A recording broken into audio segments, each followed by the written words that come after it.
নমস্কার, দেখছেন কলকাতা টিভি, সঙ্গে রয়েছে অনন্যা। শুরু করছে সংবাদ সারাদিন। সপ্তম দিনে ইরান ইসরায়েল যুদ্ধ, হামলা পাল্টা হামলা, ড্রোন ক্ষেপণাস্ত্রে তছনছ তেল আভিভ তেহরান। সপ্তম দিনে পৌঁছেছে যুদ্ধ, সপ্তম দিনেও জারি এই যুদ্ধ। ইসরায়েল ইরান হামলা পাল্টা হামলা, এই নিয়ে আমরা বিস্তারিত জানবো। আমাদের সঙ্গে নিউজ রুম থেকে রয়েছেন আমাদের প্রতিনিধি নিমাই পান্ডা। নিমাই, সপ্তম দিনেও ইরান ইসরায়েল যুদ্ধ জারি, হামলা পাল্টা হামলা চলে যাচ্ছে। দেখো অনন্যা, একদম সপ্তম দিনে সপ্তম সুরে ইরান এবং ইসরায়েলের মধ্যে যে যুদ্ধ এবং সেই তীব্রতা প্রথম দিন থেকে বাড়ছিল, আজকে সপ্তম দিনে কিন্তু একদম সপ্তম সুরে চড়েছে। তার কারণ এর তীব্রতা আরও বেড়েছে।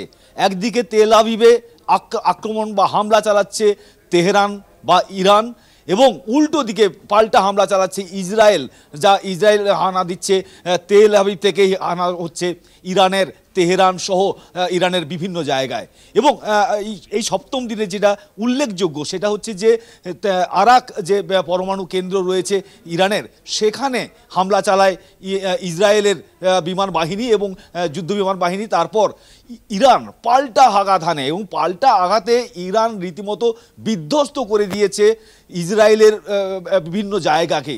এবং তেল আভিভ, সেখানে তার পাশাপাশি জেরুজালেম, সেখানে কিন্তু এই যে সমস্ত হাইপারসোনিক যে মিসাইল রয়েছে বা ক্ষেপণাস্ত্র রয়েছে সেগুলো দিয়ে হামলা চালিয়েছে ইরান। এবং এই নতুন জেনারেশনের যে ক্ষেপণাস্ত্রগুলি মূলত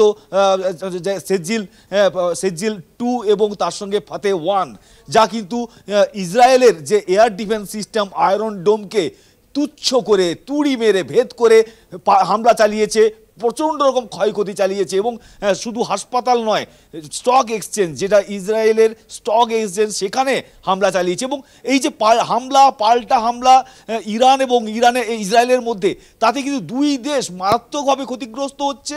এবং এই যুদ্ধ কোন দিকে যাবে, কেউ কি মাথা নত করবে নাকি আরও তীব্রতা বাড়বে? কারণ ইরান যেভাবে একেবারে নতুন প্রযুক্তি, উন্নত প্রযুক্তি এবং নতুন কৌশলগতভাবে আক্রমণ চালাচ্ছে, প্রতিদিনই নতুন নতুন নয়া জেনারেশনের, নিউ জেনারেশনের হাইপারসোনিক মিসাইল বা একেবারে আকাশে ডান্সিং মিসাইল, যা রীতিমতো মানে তাণ্ডব নৃত্য করছে আকাশে।